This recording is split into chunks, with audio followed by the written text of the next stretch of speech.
ಆನೇಕಲ್ ದೊಮ್ಮಸಂದ್ರ ಗ್ರಾಮದಲ್ಲಿ 100 ಹಾಸಿಗೆಯ multi speciality ಆಸ್ಪತ್ರೆಯನ್ನು ಆರೋಗ್ಯ ಮತ್ತು ಕುಟುಂಬ ಕಲ್ಯಾಣ ಸಚಿವರು ದಿನೇಶ್ ಗುಂಡೂರಾವ್ ಗುದ್ದಲಿ ಪೂಜೆ ನೆರವೇರಿಸಿದರು. ಆರೋಗ್ಯ ಸಚಿವ ದಿನೇಶ್ ಗುಂಡೂರಾವ್ ಮಾತನಾಡಿ, ಆನೇಕಲ್ ತಾಲೂಕು ದೊಮ್ಮಸಂದ್ರ ಗ್ರಾಮಕ್ಕೆ 100 ಹಾಸಿಗೆಯ ಮಲ್ಟಿಸ್ಪೆಷಾಲಿಟಿ ಆಸ್ಪತ್ರೆ ಆನೇಕಲ್ ಕ್ಷೇತ್ರದ ಶಾಸಕ ಬಿ. ಶಿವಣ್ಣನವರ ಒತ್ತಾಯದ ಮೇರೆಗೆ ಹಳ್ಳಿಯ ಜನಕ್ಕೆ ಅನುಕೂಲವಾಗಲಿ ಎಂದು ಸಾರ್ವಜನಿಕರು ಖಾಸಗಿ ಹಾಸ್ಪಿಟಲ್ಗೆ ಹೋಗಿ ಹಣ ವ್ಯರ್ಥ ಮಾಡಿಕೊಂಡು ಜೀವನ ನಡೆಸುವುದು ಕಷ್ಟವಾಗುತ್ತದೆ ಎಂದು ನಮ್ಮ ಸಿದ್ದರಾಮಯ್ಯ ಸರ್ಕಾರ ಮನಗೊಂಡು 37 ಕೋಟಿ 17 ಲಕ್ಷ ವೆಚ್ಚದಲ್ಲಿ ನಿರ್ಮಾಣ ಆಗಲಿದೆ. 1 ವರ್ಷದ ಒಳಗಡೆ ಕಟ್ಟಡ ನಿರ್ಮಾಣವಾಗಬೇಕೆಂದು ಗುತ್ತಿಗೆದಾರ ಹಾಗೂ ಇಂಜಿನಿಯರಿಗೆ ಸೂಚಿಸಿದರು. ಹಾಗೂ ಬೆಂಗಳೂರು ಸಿಟಿ ಒಳಗಡೆ ಬಿಟ್ಟರೆ ಹಳ್ಳಿಯ ಭಾಗದಲ್ಲಿ ಸರ್ಕಾರಿ ಆಸ್ಪತ್ರೆ ಇಲ್ಲದೆ ಇರುವ ಕಾರಣ ಬಡ ಕೂಲಿ ಕಾರ್ಮಿಕ ಮಾಧ್ಯಮ ವರ್ಗದವರು ಸರ್ಕಾರಿ ಆರೋಗ್ಯ ಸಂಜೀವಿನಿಗೆ ಪರದಾಡುವಂಥ ಪರಿಸ್ಥಿತಿ ನಿರ್ಮಾಣವಾಗಬಾರದು ಎಂದು ನಮ್ಮ ಸರ್ಕಾರ ಹಣ ಬಿಡುಗಡೆ ಮಾಡಿದೆ ಎಂದರು. ಆನೇಕಲ್ ಕ್ಷೇತ್ರದ ಶಾಸಕರು ಬಿ. ಶಿವಣ್ಣ ಮಾತನಾಡಿ, ನನ್ನ ಕ್ಷೇತ್ರದ ಜನ 3 ಬಾರಿ ನನ್ನನ್ನು ಆಯ್ಕೆ ಮಾಡಿ ವಿಧಾನಸಭೆಗೆ ಕಳಿಸಿರೋದ್ರಿಂದ ಸಾರ್ವಜನಿಕರು ಋಣ ನಾನು ತೀರಿಸಿಕೊಳ್ಳಬೇಕೆಂದು ಆರೋಗ್ಯ ಸಂಜೀವಿನಿ ಸರ್ಕಾರಿ ಆಸ್ಪತ್ರೆಯ 100 ಹಾಸಿಗೆಯ ಮಲ್ಟಿ ಸ್ಪೆಷಾಲಿಟಿ ಹಾಸ್ಪಿಟಲ್ 8 ಪಂಚಾಯಿತಿಗಳಿಗೆ ಬಡಕೂಲಿ ಕಾರ್ಮಿಕರ ಮಧ್ಯಮ ವರ್ಗದವರಿಗೆ ಅನುಕೂಲವಾಗಲಿ ಎಂದು ಇಂದು ದೊಮ್ಮಸಂದ್ರ ಗ್ರಾಮದಲ್ಲಿ ಗುದ್ದಲಿ ಪೂಜೆ ನೆರವೇರಿಸಿದ್ದೇವೆ ಎಂದರು.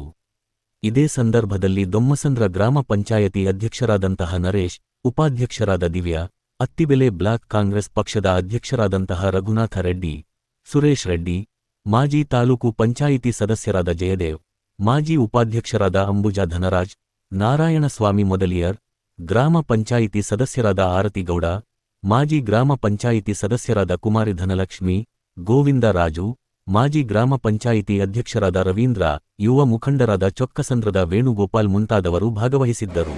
ಆರೋಗ್ಯ ಮತ್ತು ಕುಟುಂಬ ಕಲ್ಯಾಣ ಸಚಿವರಾದ ಸನ್ಮಾನ್ಯ ಶ್ರೀ ದಿನೇಶ್ ಗುಂಡೂರಾವ್ ಸಾಹೇಬರಿಗೆ ಗ್ರಾಮ ಪಂಚಾಯತಿ ಅಧ್ಯಕ್ಷರು ಹಾಗೂ ಸದಸ್ಯರು ದೊಮ್ಮಸಂದ್ರ ಹಾಗೂ ಆರೋಗ್ಯ ಇಲಾಖೆ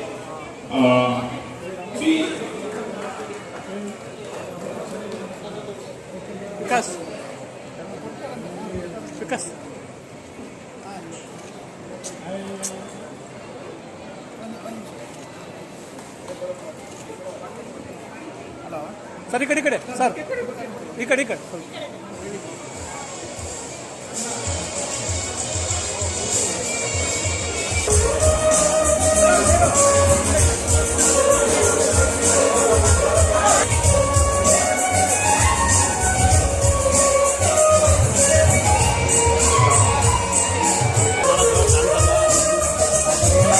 ಗೊತ್ತಾಗ್ತಾ ಇಲ್ಲ.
ಅದೇ ರೀತಿಯಾಗಿ ಕೂಡ ಸ್ವಾಗತವನ್ನು ಕೋರುತ್ತೇನೆ.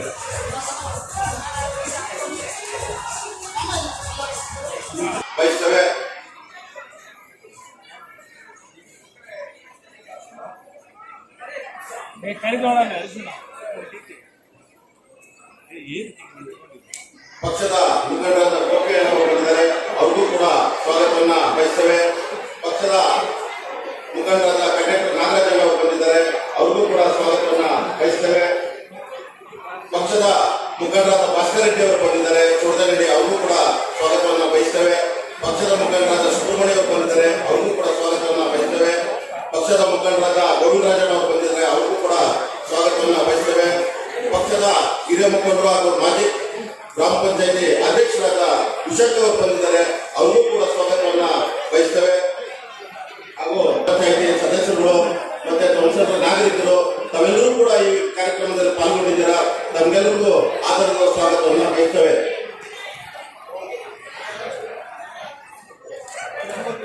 ತಾಲೂಕು ಆರೋಗ್ಯ ಅಧಿಕಾರಿಗಳಾದ ರವಿ ಸರ್ ಅವರು ಬಂದಿದ್ದಾರೆ, ಅವ್ರಿಗೂ ಕೂಡ ಸ್ವಾಗತವನ್ನ ಬಯಸ್ತೇವೆ. ದೊಮ್ಸಂದ್ರ ಗ್ರಾಮ ಪಂಚಾಯಿತಿ ಹಾಸ್ಪಿಟಲ್ ವೈದ್ಯಾಧಿಕಾರಿಗಳಾದ ಭರತ್ ಸರ್ ಅವರು ಬಂದಿದ್ದಾರೆ, ಅವ್ರಿಗೂ ಕೂಡ ಸ್ವಾಗತವನ್ನು ಬಯಸ್ತೇವೆ. ನಮ್ಗೆಲ್ಲರಿಗೂ ಕೂಡ ಈ ಒಂದು ಕಾರ್ಯಕ್ರಮಕ್ಕೆ ಬಂದಿರೋದ್ರಿಂದ ಎಲ್ರಿಗೂ ಆದಂತ ಸ್ವಾಗತವನ್ನು ಬಯಸ್ತೇವೆ. ನಮ್ಗೆಲ್ಲರಿಗೂ ಕೂಡ ಸ್ವಾಗತವನ್ನ ಬಯಸ್ತೇವೆ.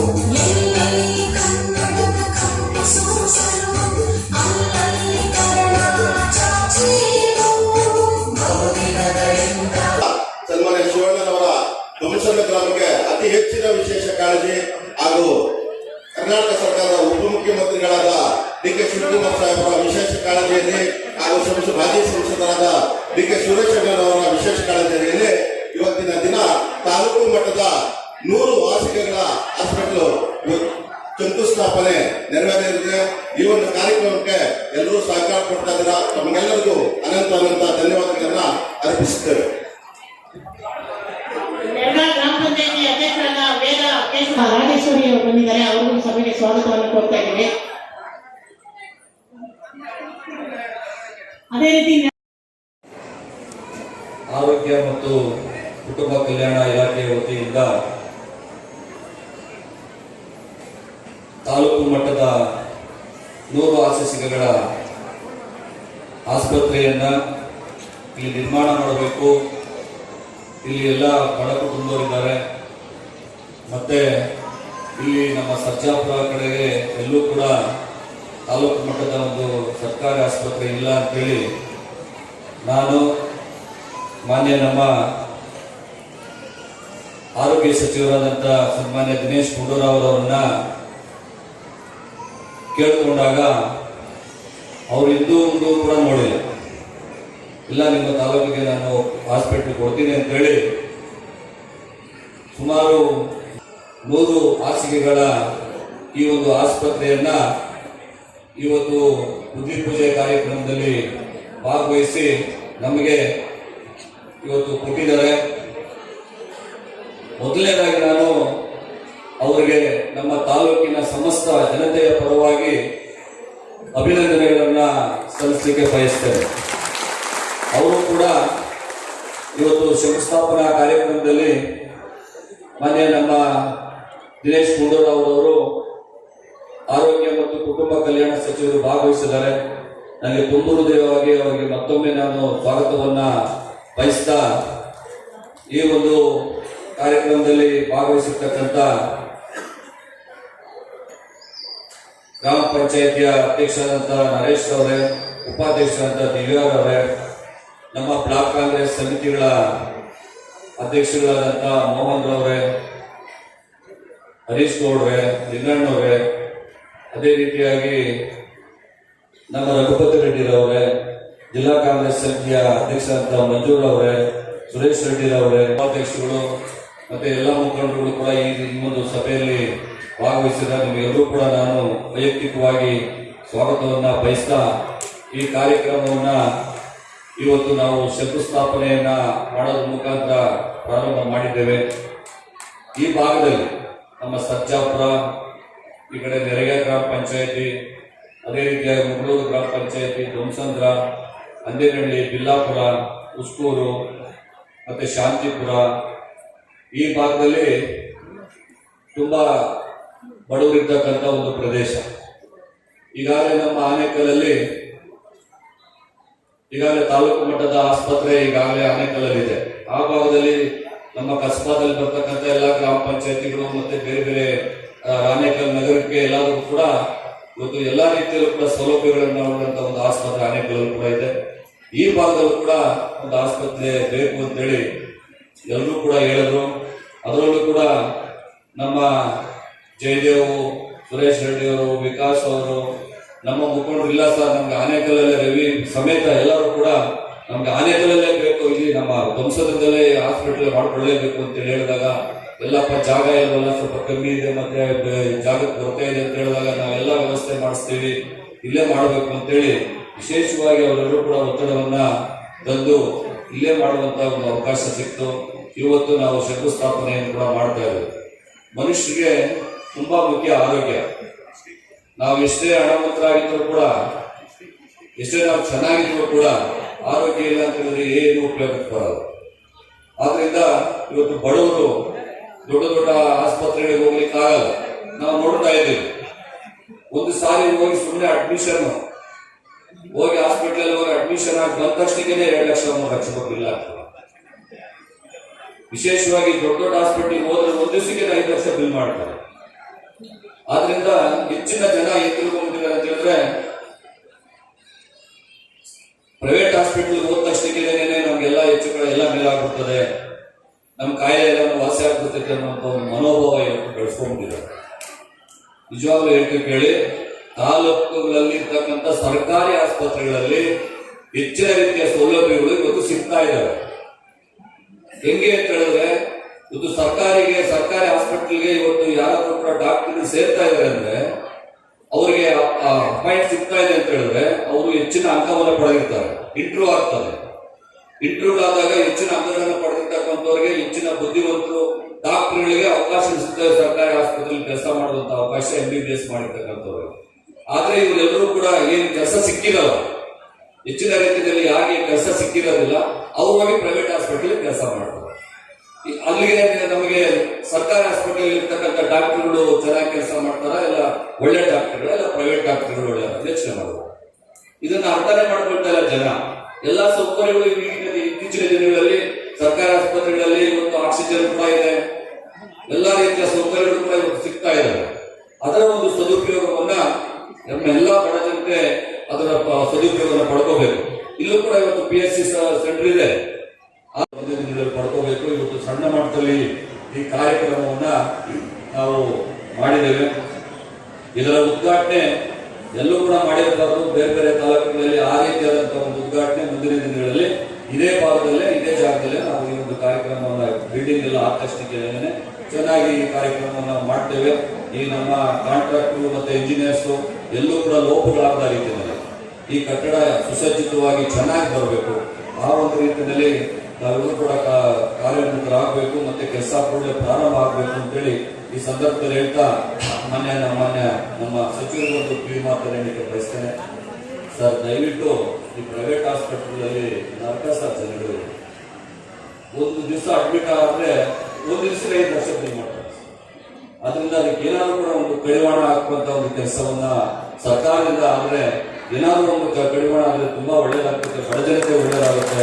ಆ ರೀತಿಯಾಗಿ ಏನಾದ್ರು ಕೂಡ ಕಾರ್ಯಕ್ರಮವನ್ನ ತಾವು ರೂಪಿಸಬೇಕು ಅಂತ ಹೇಳಿ ಸಂದರ್ಭದಲ್ಲಿ ಈ ಒಂದು ಶಂಕುಸ್ಥಾಪನಾ ಕಾರ್ಯಕ್ರಮಕ್ಕೆ ಬಂದು ನಮ್ಮ ತಾಲೂಕಿನಲ್ಲಿ ನೆರವೇರಿಸಿಕೊಟ್ಟಿದ್ದಾರೆ. ನಿಮಗೆ ವಿಶೇಷವಾದಂತಹ ಧನ್ಯವಾದಗಳು. ಎಲ್ಲ ಅಧಿಕಾರಿ ವರ್ಗಗಳು ಕೂಡ THO ಮತ್ತು DHO ಈ ಒಂದು ಕಾರ್ಯಕ್ರಮದಲ್ಲಿ ಭಾಗವಹಿಸಿದರೆ ನಿಮಗೂ ಕೂಡ ನಾನು ವಿಶೇಷವಾಗಿ ವಂದನೆಗಳನ್ನ ಅಭಿನಂದನೆಗಳನ್ನ ಸಲ್ಲಿಸ್ತೇನೆ. ಈ ಒಂದು ಕಟ್ಟಡ ಎಲ್ಲ ರೀತಿಯಲ್ಲೂ ಕೂಡ ಸುಸಜ್ಜಿತವಾದಂತಹ ಕಟ್ಟಡ ಆಗಲಿ, ಜನರಿಗೆ ವಿಶೇಷವಾದಂತಹ ಎಲ್ಲ ಸೌಲಭ್ಯಗಳು ಬಡವರಿಗೆ ಸಿಗಲಿ ಅಂತ ಹೇಳಿ ಸಂದರ್ಭದಲ್ಲಿ ಆಶಿಸ್ತಾ ನಾನು 2 ಮಾತನ್ನು ಮುಗಿಸ್ತಾ ಇದ್ದೇನೆ. ಜೈ ಹಿಂದ್, ಜೈ ಕರ್ನಾಟಕ. ನಮ್ಮ ಪಕ್ಷದ ಹಿರಿಯ ಮುಖಂಡರಾದ ಜಾವೇದ್ ಅವರು ಬಂದಿದ್ದಾರೆ, ಅವರು ಕೂಡ ಸ್ವಾಗತ.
ಇಲ್ಲ ಭಾಷಣ ಸಲುವಾಗಿ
ವಹಿಸಿರುವ ನಮ್ಮ ಈ ಕ್ಷೇತ್ರದ ಜನಪ್ರಿಯ ಶಾಸಕರು, ನನ್ನ ಆತ್ಮೀಯ ಸ್ನೇಹಿತರಾದಂಥ ಶಿವಣ್ಣನವರೇ ಹಾಗೂ ತುಮಸಂದ್ರ ಗ್ರಾಮ ಪಂಚಾಯತಿ ಅಧ್ಯಕ್ಷರಾದಂಥ ನರೇಶ್ ಅವರೇ, ಉಪಾಧ್ಯಕ್ಷರಾದಂಥ ಶ್ರೀಮತಿ ದಿವ್ಯಾ ಅವರೇ, ನಮ್ಮ ವಿಭಾಗೀಯ ಜಂಟಿ ನಿರ್ದೇಶಕರಾದಂಥ ಡಾಕ್ಟರ್ ಮಮತಾ ಅವರೇ ಹಾಗೂ ನಮ್ಮ DHO ಆದಂಥ ಡಾಕ್ಟರ್ ಮರಿದನಾಥ್ ಮೇಟಿ ಅವರೇ, ನಮ್ಮ ಜಿಲ್ಲಾ ಕಾಂಗ್ರೆಸ್ಸಿನ ಅಧ್ಯಕ್ಷರಾದಂಥ ನಮ್ಮ ಮಂಜು ಅವರೇ ಹಾಗೂ ಬ್ಲಾಕ್ ಕಾಂಗ್ರೆಸ್ಸಿನ ಅಧ್ಯಕ್ಷರುಗಳೇ, ಇದರ ಎಲ್ಲ ಸ್ಥಳೀಯ ಮುಖಂಡರುಗಳೇ, ಎಲ್ಲ ಜನಪ್ರತಿನಿಧಿಗಳೇ, ನಮ್ಮ ಇಲಾಖೆಯ ಎಲ್ಲ ಸಿಬ್ಬಂದಿಯವರೇ, ವೈದ್ಯರೇ ಹಾಗೂ ಆಶಾ ಕಾರ್ಯಕರ್ತರೇ ಮತ್ತು ಬಂದಿರತಕ್ಕಂಥ ಮಾಧ್ಯಮ ಮಿತ್ರರೇ, ಎಲ್ಲ ಸಹೋದರ ಸಹೋದರಿಯರೇ, ಇವತ್ತು ನಿಜವಾಗ್ಲೂ ಒಂದು ಬಹಳ ಸಂತೋಷದ ದಿನ ಅಂತ ಹೇಳಿದ್ರೆ ತಪ್ಪಾಗಲ್ಲ. ಯಾಕೆಂತ ಹೇಳಿದ್ರೆ ಆನೇಕಲ್ ತಾಲೂಕು ಬೆಂಗಳೂರಿನ ಹೊರವಲಯದಲ್ಲಿರುವಂತಹ ಒಂದು ತಾಲೂಕು ಮತ್ತು ಇದು ಬೆಳೀತಾ ಇರುವಂತಹ ತಾಲೂಕು. ಜನಸಂಖ್ಯೆ ಇಲ್ಲಿ ಇವಾಗ ಬಹುಶಃ ಈ ತಾಲೂಕಿನ ಜನಸಂಖ್ಯೆ ಸುಮಾರು 7 ಲಕ್ಷ. ಈ ತಾಲೂಕಿನ ಜನಸಂಖ್ಯೆ ಸುಮಾರು 7 ಲಕ್ಷ ಇದೆ, ಅಂದಾಜಿದೆ ಅಂತ ಹೇಳ್ತಾರೆ. ಬಹುಶಃ ಇನ್ನೂ ಒಂದು 5 ವರ್ಷಕ್ಕೆ ಇದು 10 ಲಕ್ಷನೂ ಆಗ್ಬೋದು, ಇನ್ನು ಜಾಸ್ತಿನೂ ಆಗ್ಬೋದು. ಆದ್ರಿಂದ ಇಂಥ ಒಂದು ಬೆಳೀತಾ ಇರ್ತಕ್ಕಂಥ ಪ್ರದೇಶದಲ್ಲಿ ಖಂಡಿತವಾಗಿಯೂ ನಮ್ಮ ಏನು ಆರೋಗ್ಯ ಸೇವೆಗಳಿರ್ತದೆ ಅದು ಹಿಂದೆ ಇದ್ದಂತ ಒಂದು ತಾಲೂಕು. ಯಾಕೆಂದ್ರೆ ಒಂದು ತಾಲೂಕು ಹಾಕೊಂಡ್ರೆ ಒಂದು 2 ಲಕ್ಷ ಜನಸಂಖ್ಯೆ ನೋಡ್ಕೋಬಹುದು. ಆಗ ನೋಡಕ್ ಹೋದ್ರೆ ಈ ಆನೇಕಲ್ ತಾಲೂಕಿಗೆ 3 ರಿಂದ 4 ತಾಲೂಕು ಆಸ್ಪತ್ರೆಗಳು ಒಂದಲ್ಲ ಎರಡಲ್ಲ, ಇನ್ನೂ ಒಂದು 2 ಮಾಡಿದ್ರು ಕೂಡ ಕಮ್ಮಿನೇ ಅಂತ ಹೇಳ್ಬೋದು. ಯಾಕಂದ್ರೆ ಆ ಥರ ಬೆಳೀತಾ ಇದೆ, ಹೆಚ್ಚಿನ ಜನಸಂಖ್ಯೆ ಕೂಡ ಹೆಚ್ಚಿದೆ. ಅದಕ್ಕೋಸ್ಕರವೇ ನಾವು ನಮ್ಮ ಸರ್ಕಾರ ಬಂದ ಮೇಲೆ ನಾನು ನಮ್ಮ ಮುಖ್ಯಮಂತ್ರಿ ಸಿದ್ದರಾಮಯ್ಯ ಹತ್ರ ಮಾತಾಡಿ, ಸರಿ ಬೆಂಗಳೂರು ಹೊರವಲಯದಲ್ಲಿ ಎಲ್ಲ ಬೆಳೀತಾ ಇರ್ತಕ್ಕಂಥದ್ದು ನಾವು ಕೇವಲ ಒಂದು CHC ಅಲ್ಲಿ ಒಂದು PHC ಅಲ್ಲಿ ಒಂದೇ ತಾಲೂಕು ಆಸ್ಪತ್ರೆ ನಡೆಸಕ್ಕಾಗೋದಿಲ್ಲ, ಇನ್ನೂ ಹೆಚ್ಚು ಮಾಡ್ಕೋಬೇಕು ಅಂತ ಹೇಳಿದಾಗ ಮುಖ್ಯಮಂತ್ರಿಯವರು ನಮಗೆ ಇನ್ನು ಮಾಡಿ ಅಂತ ನನಗೆ ಹೇಳಿದ ನಂತರ ಕಳೆದ ಈ ಬಜೆಟ್ ಅಲ್ಲ, ಹಿಂದಿನ ಬಜೆಟ್ನಲ್ಲೇ ನಾವು ಅವಾಗ ಆನೇಕಲ್ಗೆ ಒಂದು ಹೊಸ 100 ಬೆಡ್ಡಿನ ತಾಲೂಕು ಆಸ್ಪತ್ರೆ ನೀಡ್ತಕ್ಕಂಥದ್ದಕ್ಕೆ CM ಅವರ ಬಜೆಟಿನ ಭಾರತದಲ್ಲೇ ಬಂದಿರತಕ್ಕಂಥದ್ದು ಇವಾಗ ಬಹಳ ಒಂದು ಅವತ್ತು ತಗೊಂಡಿರ್ತಕ್ಕಂಥ ತೀರ್ಮಾನ. ಅದಕ್ಕೆ ಇನ್ನೊಂದು ಕಾರಣ ಏನಂತ ಹೇಳಿದ್ರೆ, ಈ ಆನೇಕಲ್ಗೆ ಕೊಡಿಸ್ಬೇಕಂತ ಹೇಳಿದ್ರೆ ಕೇವಲ ಜನಸಂಖ್ಯೆ ಒಂದೇ ಅಲ್ಲ, ನಮ್ಮ ಶಿವಣ್ಣವರು ನಮಗೆ ಬಹಳ ಆತ್ಮೀಯರಿದ್ದಾರೆ. ಅವರು ನಮ್ಮ ಜೊತೆಯಲ್ಲಿ ಬಹಳ ಎಲ್ಲ ಬಹುಶಃ ಈಗ 25-30 ವರ್ಷ ಆಗಿತ್ತು ಎಲ್ಲ ಪರಿಚಯ. 96, 97, 95ನೇ ಇಸ್ವಿಯಿಂದ ಪರಿಚಯ, 95ನೇ ಇಸ್ವಿಯಿಂದ ಪರಿಚಯ, ಅದಕ್ಕಿಂತ ಹಿಂದೆ 1-2 ವರ್ಷ ಅಂತ ಹೇಳ್ಬೋದು. ಅಂದಿನಿಂದಲೇ ಪರಿಚಯ ಇದ್ದಂತ ಮೊದಲು ಕೂಡ ಕೆಲಸ ಮಾಡ್ಕೊಂಡು ಬಂದಿದ್ದೀವಿ. ಆಮೇಲೆ ನಾನು ಅಧ್ಯಕ್ಷರಾಗಿದ್ದಾಗ ಸಂದರ್ಭದಲ್ಲಿ ಈ ಬೆಂಗಳೂರಿನ ಗ್ರಾಮಾಂತರ ಜಿಲ್ಲಾ ಯೂತ್ ಕಾಂಗ್ರೆಸ್ ಅಧ್ಯಕ್ಷನಾಗಿ ಶಿವಣ್ಣ ಅವರೇ ನಾನು ಅಧ್ಯಕ್ಷ ಮಾಡಿದ್ದೆ. ಅವರು ಜಿಲ್ಲಾ ಪಂಚಾಯತ್ ಸದಸ್ಯರು ಕೂಡ ಆಗಿದ್ರು, ಅಲ್ವಾ, JP ಮೆಂಬರ್ ಕೂಡ ಆಗಿದ್ರು. ಅಂದ್ರೆ ಬಹಳ ಒಂದು ಕೆಳ ಹಂತದಿಂದ ಕೆಲಸ ಮಾಡಿರ್ತಕ್ಕಂಥ ನಮ್ಮ ಶಿವಣ್ಣ ಅವರು ಸ್ಥಳೀಯವಾಗಿ ಬಹಳಷ್ಟು ಜನರ ಜೊತೆ ಬೆರೆತು ನಿಂತು ಓಡಾಡಿ, ಅವರು DCC ಬ್ಯಾಂಕ್ ಡೈರೆಕ್ಟರ್ ಕೂಡ ಆವಾಗ ಆಗಿದ್ರು, JP ಮೆಂಬರ್ ಆಗಿದ್ರು, ಆಮೇಲೆ ನಮ್ಮ ಜಿಲ್ಲಾ ಕಾಂಗ್ರೆಸ್ ಅಧ್ಯಕ್ಷರಾಗಿದ್ರು, ಯೂತ್ ಕಾಂಗ್ರೆಸ್ ಆಗಿದ್ದ ಸಂದರ್ಭದಿಂದಲೂ ಅವ್ರ ಬಹುಶಃ ಅವರಿಗೆ ಟಿಕೆಟ್ಗಳಲ್ಲಿ ಇಲ್ಲಿಂದ ಅಲ್ಲಿ ಅಲ್ಲಿಂದ ಇಲ್ಲಿಗೆ ಹೋಗೋ ತರ ಆಗೋದು. ಇಲ್ಲದೆ ಹೋಗಿ ಇಲ್ಲಿ ಕೊಟ್ಟಿದ್ರೆ ಇಷ್ಟಕ್ಕೆ 4-5 ಬಾರಿ ಶಾಸಕ ಆಗೋಗ್ತಾ ಇದ್ದಾರೆ, ಅಥವಾ ಮಿನಿಸ್ಟರ್ ಆಗೋಗಿರೋರು, ಸೀನಿಯರ್ ಆಗೋಗಿರೋರು.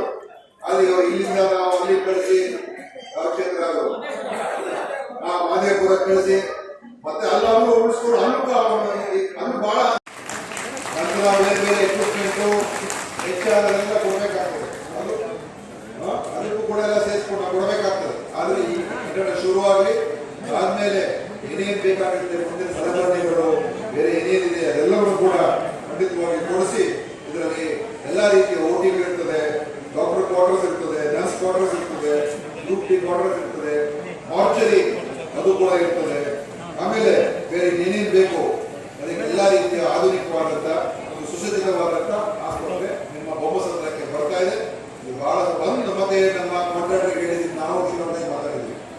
ಈಗ ಗುಗ್ಲಿ ಪೂಜೆ ಆಗಿದೆ, ಮತ್ತೆ ಇದೇನೋ 2-3 ವರ್ಷದ ನಂತರ ನಾವು ಉದ್ಘಾಟನೆ ಆಗಬಾರ್ದು, ಇನ್ನು 1 ವರ್ಷದ ಉದ್ಘಾಟನೆ ಆಗ್ಬೇಕು. ಈಗ ಈ ಒಂದು ಆಸ್ಪತ್ರೆ 1 ವರ್ಷ ಆಗಿದೆ. 1 ವರ್ಷದಲ್ಲಿ ಇವತ್ತು 19ನೇ ತಾರೀಕು ಮೇ 19, ಬರೋ ಮೇ 19ಕ್ಕೆ ಆಸ್ಪತ್ರೆ ರೆಡಿ ಇರಬೇಕು, ಉದ್ಘಾಟನೆ ಆಗಬೇಕು. ನಾವೆಲ್ಲ ಮುಖಂಡರು ಬಂದು ಚೀಫ್ ಮಿನಿಸ್ಟರ್ನ ಕರೆಸಿ ಉದ್ಘಾಟನೆ ಮಾಡ್ತೀವಿ. ಸಿದ್ದರಾಮಯ್ಯ ಹೇಳಿ ಕರಾಪ, ಯಾಕಂದ್ರೆ ಸುಮ್ಮನೆ ಕಡೆ ಶುರು ಮಾಡಿ ಆಮೇಲೆ ಮುಂದಿನ ಸರ್ಕಾರ ಬಂದು ಅವ್ರದ್ದು ಉದ್ಘಾಟನೆ ಆಗೋದಕ್ಕಾಗುತ್ತೆ, ನಾವೇ ಬಂದು ನಾವೇ ಉದ್ಘಾಟನೆ ಮಾಡಬೇಕು ಅಂತ ಹೇಳಿ ಇವತ್ತು ಚೆನ್ನಾಗಿ ಕಟ್ಟಬೇಕು. ಒಳ್ಳೆ ಗುಣಮಟ್ಟದ ಒಂದು ಕಟ್ಟಡ ಆಗಬೇಕು. ಮತ್ತು ಇದ್ರ ಮುಖಾಂತರ ನಿಜವಾಗ್ಲೂ ಹೇಳ್ತೀವಿ, ಶಿವಣ್ಣ ಹೇಳಿದ್ರಲ್ಲ, ಬಡ ಜನರಿಗೆ ಬಹಳ ಅನುಕೂಲ ಆಗ್ತದೆ. ಇಲ್ಲಿ ನಿಮಗೆ ಯಾಕಂದ್ರೆ ಖಾಸಗಿ ಆಸ್ಪತ್ರೆಗೆ ಹೋದ್ರು ಹೇಳಿದ್ರು ಕಡಿವಾಣ ಹಾಕಿ ಅಂತ, ಕಡಿವಾಣ ಹಾಕೋದು ಬಹಳ ಕಷ್ಟ. ಒಂದೊಂದು ಆಸ್ಪತ್ರೆ ಒಂದೊಂದು ತರ ಇರ್ತದೆ. ಕೆಲವರು ಕೋಟ್ಯಾಂತರ ರೂಪಾಯಿ ಖರ್ಚು ಮಾಡಿ ಏನೋ ಮಾಡಿ ಕಟ್ಟಿರ್ತಾರೆ. ಈ ನಾರಾಯಣ ಹೃದಯ, ಮಣಿಪಾಲು, ಇವರು ಅಂತವರೆಲ್ಲ ಕೆಲವರು ಮಧ್ಯಮ ಆಸ್ಪತ್ರೆ ಇರ್ತದೆ, ಒಂದೊಂದು ಆಸ್ಪತ್ರೆ ಒಂದೊಂದು ರೇಟ್ ಹಾಕ್ತಾರೆ. ಮತ್ತೆ ಅದೊಂಥರ ಬಿಸ್ನೆಸ್ ಆಗೋಗಿದೆ, ಬಿಸ್ನೆಸ್ ಅದಕ್ಕೆ ಬಂಡವಾಳ ಹಾಕಬೇಕು. ಖಂಡಿತ ಅವ್ರು ಬಂಡವಾಳ ಹಾಕಿದ್ದಕ್ಕೆ, ದುಡ್ಡು ಹಾಕಿದ್ದಕ್ಕೆ ಅವ್ರು ಲಾಭ ಮಾಡಬೇಕು, ನಷ್ಟದಲ್ಲಿ ಯಾರು ನಡೆಸಕ್ ಆಗೋದಿಲ್ಲ. ಆದ್ರೆ ಅದರಿಂದ ಅನೇಕ ಜನರಿಗೆ ಪಾಪ ಹೋದಾಗ ಅದು ಏನು ಗೊತ್ತಾಗೋದಿಲ್ಲ ನಮ್ಮ ಜನರಿಗೆ. ಡಾಕ್ಟರ್ಗಳು ಕೆಲವು ಕಡೆ ಅಂತೂ ಎಲ್ಲ ಆಸ್ಪತ್ರೆಗಳು ಈ ತರ ಇದೆ ಅಂತ ಹೇಳೋದಿಲ್ಲ. ಕೆಲವು ಆಸ್ಪತ್ರೆಗಳು ಏನ್ ಮಾಡ್ತಾರೆ ಅಂತ ಹೇಳಿದ್ರೆ ಅಗತ್ಯ ಇದೆ ಕೂಡ ಟೆಸ್ಟ್ ಮಾಡಿಸೋದು, ಸುಮ್ಮನೆ ಹೋಗಿ MRI ಮಾಡಿಸ್ರಿ, CT ಸ್ಕ್ಯಾನ್ ಮಾಡಿಸ್ರಿ, ಇನ್ನೊಂದು ಟೆಸ್ಟ್ ಮಾಡಿ, ಇನ್ನೊಂದು ಬೇರೆ ಚೆಕಪ್ ಬೇಕು, ಆ ಚೆಕಪ್ ಆಗ್ಬೇಕು, ಸುಮ್ಮನೆ ಕಳಿಸ್ತಾರೆ. ಯಾಕಂದ್ರೆ ಅವ್ರಿಗೆ ಹೆಚ್ಚು ಅವ್ರಿಗೆ ದುಡ್ಡು ಬರಬೇಕು. ಈ ತರ ಒಂದು ದುರುಪಯೋಗ ಆಗ್ತಾ ಇರತಕ್ಕಂಥದ್ದು ನಾವು ನೋಡ್ತಾ ಇದ್ದೀವಿ. ಇದಕ್ಕೆ ಒಂದ್ ಕಡೆ ನಾವು ಪ್ರಯತ್ನ ಮಾಡೋಣ, ಹೇಗೆ ಕಾನೂನಲ್ಲಿ ಇದಕ್ಕೆ ಸರಿಪಡಿಸ್ತಕ್ಕಂಥ ಅಥವಾ ಏನೋ ನಿಯಂತ್ರಣ ಮಾಡೋದಕ್ಕೆ ಯೋಚನೆ ಮಾಡೋಣ. ಇದು ಸುಲಭವಾಗಿಲ್ಲ, ಯಾಕಂದ್ರೆ ಈ ವೈದ್ಯಕೀಯ ಕ್ಷೇತ್ರ ಬಹಳ ಪ್ರಭಾವಿಗಳು. ಆಮೇಲೆ ವೈದ್ಯಕೀಯ ಸೇವೆ ಬಹಳ ಮುಖ್ಯ. ನಾಳೆ ಏನಾದ್ರು ಹೆಚ್ಚು ಕಡಿಮೆ ಆದ್ರೆ ಯಾರು ತಗೋತಾರೆ, ಆತರ ಅದೊಂದು ಸೂಕ್ಷ್ಮತೆ ಬೇರೆ ಇದೆ. ಅದೇ ತರ ಹೋದ ವರ್ಷ ರಾಜಸ್ಥಾನದಲ್ಲೂ ಕೂಡ ನಮ್ಮ ಸರ್ಕಾರ ಇದ್ದಾಗ ಅವಾಗ ಅವರು ಏನೋ ಪ್ರಯತ್ನ ಮಾಡಿದ್ರು, ಅದು ಕೂಡ ದೊಡ್ಡ ಗಲಾಟೆ ಆಗಿ ಆಮೇಲೆ ಅದರೆಲ್ಲ ನಿಂತೋದು.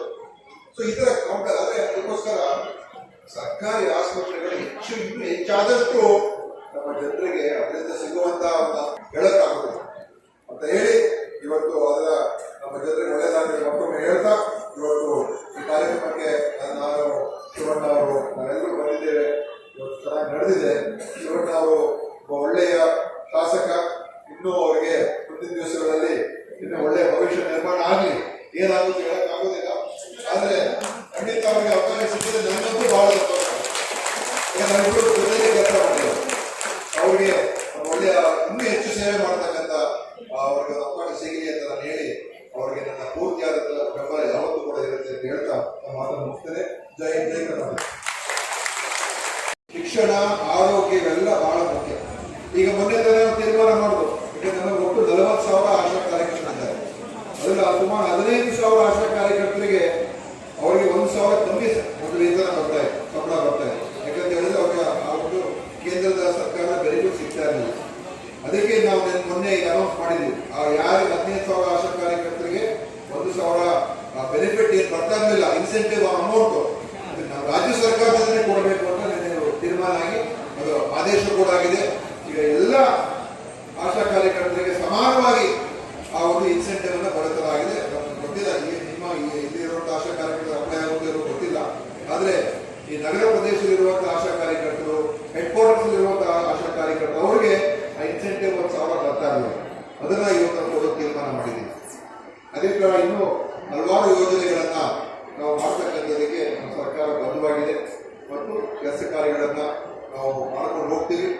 ಮತ್ತು ಏನು ಜನರಿಗೆ ಅಗತ್ಯ ಇರುವಂತಹ ಸೇವೆ ಇನ್ನೂ ಉತ್ತಮ ದರ್ಜೆಗೆ ನಮ್ಮ ಆಸ್ಪತ್ರೆಗಳಲ್ಲಿ ಅದು ಔಷಧಿಗಳು ಸರಿಯಾಗಿ ಸಿಗಬೇಕು, ಡಾಕ್ಟರ್ಗಳೆಲ್ಲ ಸರಿ. ಈಗ ಎಲ್ಲ ತಾಲೂಕು ಆಸ್ಪತ್ರೆಗಳನ್ನ ನಾವು ಏನ್ ಮಾಡಿಕೊಟ್ಟಿದ್ವಿ ಅಂತ ಹೇಳಿದ್ರೆ, ಹಿಂದೆ ಎಲ್ಲ ಒಂದು ತಾಲೂಕು ಆಸ್ಪತ್ರೆಯಲ್ಲಿ ಒಂದು ಯಾವ ಗೈನಕಾಲಜಿಸ್ಟ್ ಅಂದ್ರೆ ಈ ತಾಯಿಯ ಡಾಕ್ಟರ್, ಪ್ರಸೂತಿ ತಜ್ಞರು ಒಬ್ರು ಇರ್ತಾ ಇದ್ರು, ಒಬ್ರು ಅನೆಸ್ಥೆಸಿಸ್ಟ್ ಇರ್ತಾ ಇದ್ರು, ಒಬ್ರು ಮಕ್ಕಳ ತಜ್ಞ ಡಾಕ್ಟರ್ ಇರ್ತಾ ಇದ್ರು, 3 ಜನ ಇರ್ತಾ ಇದ್ರು. ನಾವೀಗ ನಾವೇನ್ ಮಾಡಿಕೊಟ್ಟಿದ್ದೀವಿ ಅಂತ ಹೇಳಿದ್ರೆ, ಈಗ ಎಲ್ಲ ನಮ್ಮ ತಾಲೂಕು ಆಸ್ಪತ್ರೆಯಲ್ಲಿ ಇವರೆಲ್ಲರೂ 2 ಇರಬೇಕು, 2 ಗೈನಕಾಲಜಿಸ್ಟ್, 2 ಪೀಡಿಯಾಟ್ರಿಷಿಯನ್, 2 ಅನೆಸ್ಥೆಸಿಸ್ಟ್ ಇರಬೇಕು. ಯಾಕಂದ್ರೆ 24 ಗಂಟೆ ಆಸ್ಪತ್ರೆ ನಡೀಬೇಕು.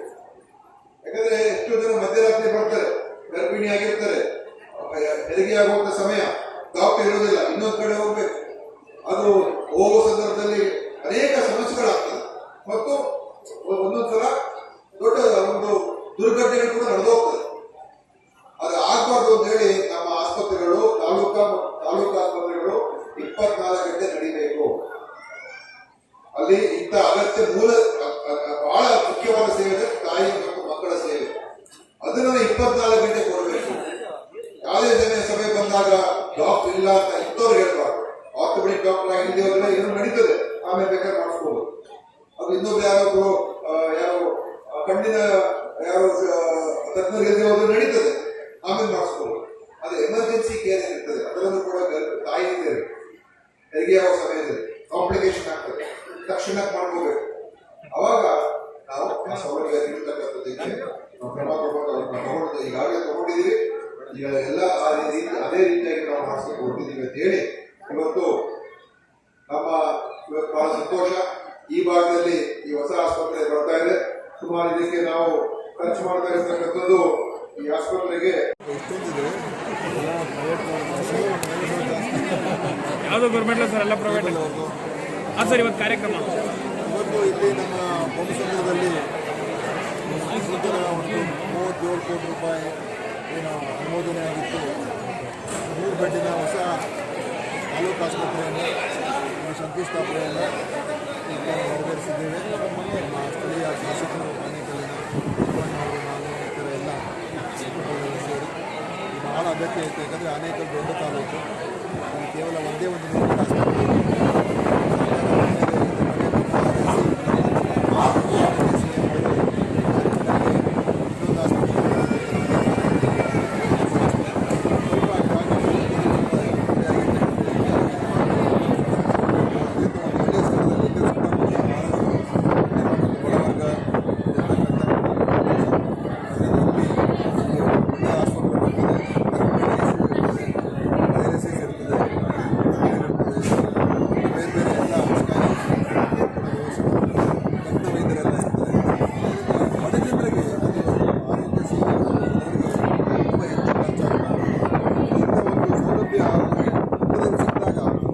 ಖಾಸಗಿ ಕಡೆ ಹೋಗೋದಕ್ಕೆ ಅವಶ್ಯಕತೆ ಇರೋದಿಲ್ಲ. ನಾವು ಇಲ್ಲಿ ಒತ್ತಾಯ ಮಾಡಿದ್ದು ನಾವು 3 ಬೆಡ್ಡಿನ ಆಸ್ಪತ್ರೆ ಮಾಡಿ 1 ವರ್ಷದ ಮುಗಿಸ್ಬೇಕು ಅಂತ ಹೇಳಿದ್ರು. 1 ವರ್ಷ ಆಗಬೇಕು ಇದು ಒಳ್ಳೆಯ ಕಟ್ಟಡ ಖಂಡಿತ ಈ ಭಾಗದ ಜನರಿಗೆ ಭಾಳ ಒಳ್ಳೆಯದು.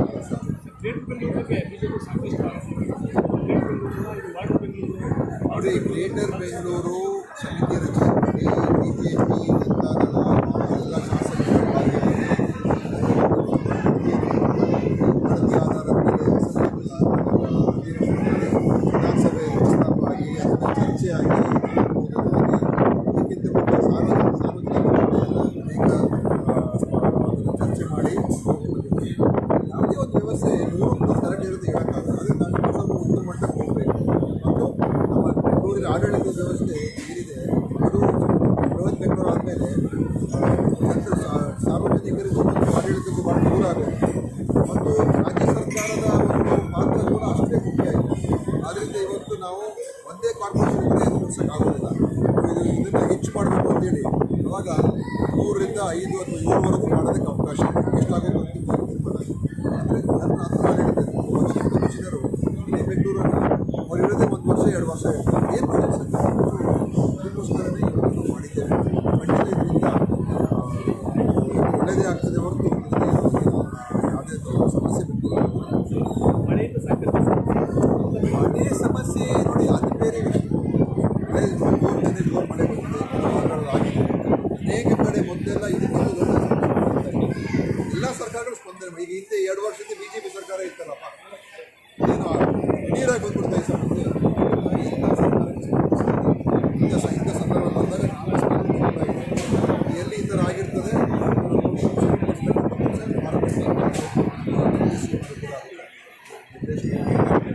ಈಗ ನಾವು ಎಲ್ಲೆಲ್ಲಿ ಈ ಥರ ಒಂದು ಫಂಡಿಂಗ್ ಆಗಿದೆ ಅದನ್ನು ಸರಿಪಡಿಸ್ತಕ್ಕಂಥ ಕೆಲಸ ಕೂಡ ಮಾಡ್ತೀವಿ.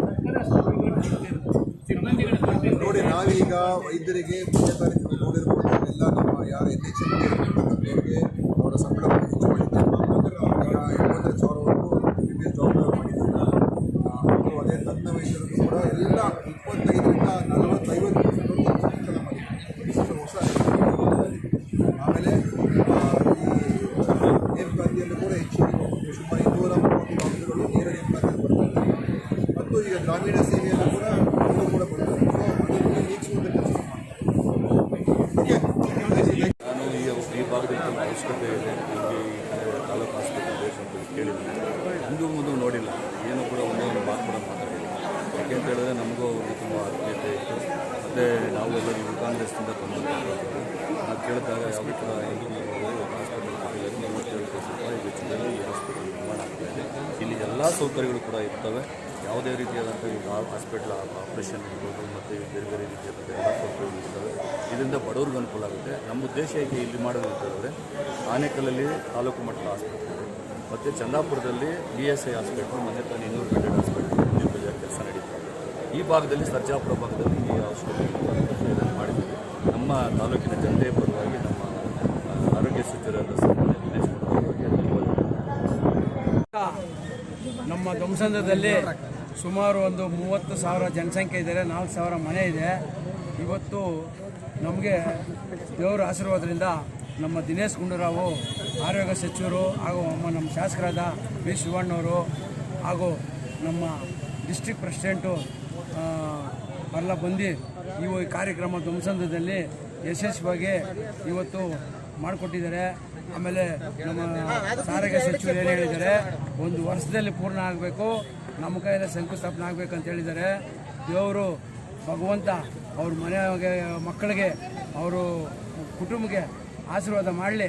ಇವತ್ತೊಂದು ದಿವಸ ಧ್ವಂಸಂದ್ರದಲ್ಲಿ ಹಾಸ್ಪಿಟ್ಲ್ ಆಗಿರೋದು ನಮಗೆ ತುಂಬ ಸುತ್ತಮುತ್ತ 4 ಹಳ್ಳಿಗಳವ್ರಿಗೆ ತುಂಬ ಅನುಕೂಲ ಆಗಲಿ ಅಂತ ಇವತ್ತೊಂದು ದಿವಸ ನಾವು MLA ಹತ್ರ ಹೋದವಾಗ ನಮ್ಮ ಜಯದೇವ್ ಇರ್ಬೋದು, ನಮ್ಮ ಧನಲಕ್ಷ್ಮಿ ಇರ್ಬೋದು, ವಿಕಾಸ್ ರೆಡ್ಡಿ ಇರ್ಬೋದು, ಸುರೇಶ್ ರೆಡ್ಡಿ ಎಲ್ಲ ನಾವು ಮುಖಂಡರುಗಳು, ಲೀಡರ್ಗಳೆಲ್ಲ ನಮ್ಮ ಶಾಸಕರಿಗೆ ಒತ್ತಾಯ ಮಾಡಿ ಧ್ವಂಸಂದ್ರದಲ್ಲಿ చాలా ಪ್ರಾಬ್ಲಮ್ ಇದೆ, ಒಂದು ಹಾಸ್ಪಿಟ್ಲ್ ಆಗಬೇಕು ಅಂತ ಹೇಳಿದ್ಗೆ ಅವರು 100 ಬೆಡ್ ಹಾಸಿಗೆಗಳನ್ನ ಇವತ್ತು ಸ್ಯಾಂಕ್ಷನ್ ಮಾಡಿ ನಮಗೆ ಧ್ವಂಸಂದ್ರಕ್ಕೆ ಮಾಡಿಕೊಟ್ಟಿದ್ದಾರೆ. ನಮ್ಮ ಮುಂದಿನ ದಿನದಲ್ಲಿ ನಮ್ಮ ಶಾಸಕರಿಗೆ ಭಗವಂತ ಆರೋಗ್ಯ ಕೊಡಲಿ, ಅವ್ರನ್ನ ಚೆನ್ನಾಗಿ ಕಾಪಾಡಲಿ ಅಂದ್ಬಿಟ್ಟು ಇವತ್ತೊಂದು ದಿವಸ ನಾವು 4 ಮಾತು ಮಾತಾಡಿದ್ದಕ್ಕೆ ಮೀಡಿಯಾದವ್ರಿಗೆ ಧನ್ಯವಾದಗಳು. ಸನ್ಮಾನ್ಯ ಶ್ರೀ DK ಶಿವಕುಮಾರ್ ಸಾಹೇಬರ ವಿಶೇಷ ಕಾಳಜಿ ಹಾಗೂ ಮಾಜಿ ಸಂಸದರಾದ DK ಸುರೇಶ್ ಅಣ್ಣನವರ ವಿಶೇಷ ಕಾಳಜಿ ಹಾಗೂ ಮಾನ್ಯ ಮಂತ್ರಿಗಳಾದ ಜನಪ್ರಿಯ ಮಂತ್ರಿಗಳು ಹಾಗೂ ಆರೋಗ್ಯ ಮತ್ತು ಕುಟುಂಬ ಕಲ್ಯಾಣ ಸಚಿವರಾದ ದಿನೇಶ್ ಗುಂಡೂರಾವ್ ಸಾಹೇಬರ ವಿಶೇಷ ಒಂದು ಕಾಳಜಿಯಿಂದ ಧ್ವಂಸಂದ್ರ ಗ್ರಾಮ ಪಂಚಾಯಿತಿಗೆ ಆನೇಕಲ್ ತಾಲೂಕು ಮಟ್ಟದ 37 ಕೋಟಿ ವೆಚ್ಚದ 100 ಹಾಸಿಗೆಗಳ ಒಂದು ಹಾಸ್ಪಿಟ್ಲು ಇವತ್ತು ಶಂಕುಸ್ಥಾಪನೆ ನೆರವೇರ್ತಾ ಇದೆ. ಈ ಒಂದು ಕಾರ್ಯಕ್ರಮಕ್ಕೆ ಮಾಧ್ಯಮ ಮಿತ್ರರು, ಪೊಲೀಸ್ ಸಿಬ್ಬಂದಿ, ಗ್ರಾಮ ಪಂಚಾಯಿತಿ ಸದಸ್ಯರು, ಅಧ್ಯಕ್ಷರುಗಳು, ಗ್ರಾಮಸ್ಥರು, ಕಾರ್ಯಕರ್ತ ಬಂಧುಗಳು, ಜಿಲ್ಲಾಧ್ಯಕ್ಷರುಗಳು, ಪಕ್ಷದ ಎಲ್ಲ ಹಿರಿಯ ಮುಖಂಡರು ಎಲ್ಲರೂ ಬಂದಿದ್ದಾರೆ. ಅವ್ರಿಗೆಲ್ರಿಗೂ ಕೂಡ ಅನಂತ ಈ ಒಂದು ಕಾರ್ಯಕ್ರಮ ಸಹಕರಿಸಿದ್ದಕ್ಕೆ ಅನಂತ ಧನ್ಯವಾದಗಳನ್ನು ಅರ್ಪಿಸುತ್ತೇವೆ. ಗುಂಡೂರಾವ್ ಸರ್ ಅವರು ಹಾಗೂ ನಮ್ಮ ಶಾಸಕರಾದ ಬಿ ಶಿವಣ್ಣನವರ ನೇತೃತ್ವದಲ್ಲಿ ನೆರವೇರಿಸಲಾಯಿತು. ಅದಕ್ಕೆ ಶಾಸಕರಿಗೂ ಮತ್ತು ದಿನೇಶ್ ಗುಂಡೂರಾವ್ರವ್ರಿಗೂ ತುಂಬ ಹೃದಯದ, ನಮ್ಮ ಧ್ವಂಸಂದ್ರ ಪರವಾಗಿ ತುಂಬ ಹೃದಯದ ಧನ್ಯವಾದಗಳನ್ನು ಅರ್ಪಿಸ್ತಾ ಇದ್ದೀವಿ. ನಮ್ಮೂರಿಗೆ ತುಂಬಾ ಅವಶ್ಯಕತೆ ಇದೆ ಈ ಹಾಸ್ಪಿಟ್ಲು. ನಮ್ಮೂರು ಒಂದೇ ಅಲ್ಲ, ಇಡೀ 4 ಪಂಚಾಯಿತಿಗೆ ಇದೊಂದೇ ಹಾಸ್ಪಿಟ್ಲ್ ಇದೆ. ಆದ್ದರಿಂದ ಬಡವರಿಗೆ, ಬಗ್ಗರಿಗೆ ತುಂಬಾ ಅನುಕೂಲವಾಗ್ತದೆ. ಈ ಹಾಸ್ಪಿಟ್ಲಿಂದ ತುಂಬಾ ಮುಂದೆ ಡಯಾಲಿಸಿಸ್ ಪೇಷಂಟ್ಗಾಗ್ಬೋದು, ಹೆರಿಗೆ ಅವ್ರಿಗೆ ಆಗ್ಬೋದು, ಬಾಣಂತಿಯವ್ರಿಗೆ ಎಲ್ರಿಗೂ ತುಂಬಾ ಈ ಹಾಸ್ಪಿಟ್ಲ್ ಉಪಯೋಗ ಇದೆ. ಅದಕ್ಕೆ ಬೇಗ 1 ವರ್ಷದಲ್ಲಿ ಮುಗಿಸ್ಕೊಡ್ತೀನಿ ಅಂತ ಹೇಳಿದ್ದಾರೆ. ನಮ್ಮ ಆಸೆನೂ ಅದೇ ಇದೆ. 1 ವರ್ಷದೊಳಗಡೆ ನಮ್ಮ ಸರ್ಕಾರನೇ ಈ ಹಾಸ್ಪಿಟ್ಲನ್ನ ಉದ್ಘಾಟನೆ ಮಾಡಬೇಕು, ನಮ್ಮ MLAನೇ ಉದ್ಘಾಟನೆ ಮಾಡಬೇಕು ಬಿ ಶಿವಣ್ಣನವರು. ಅದೇ ರೀತಿ ನಮ್ಮ ದಿನೇಶ್ ಗುಂಡೂರಾವ್ ಸರ್ ಅವರೇ ಬಂದು ಇಲ್ಲಿ ಉದ್ಘಾಟನೆ ಮಾಡಬೇಕಂತ ನಮ್ಮ ಎಲ್ಲರ ಮುಖಾಂತರ ಬೇಡ್ಕೊತಾ ಇದ್ದೀವಿ.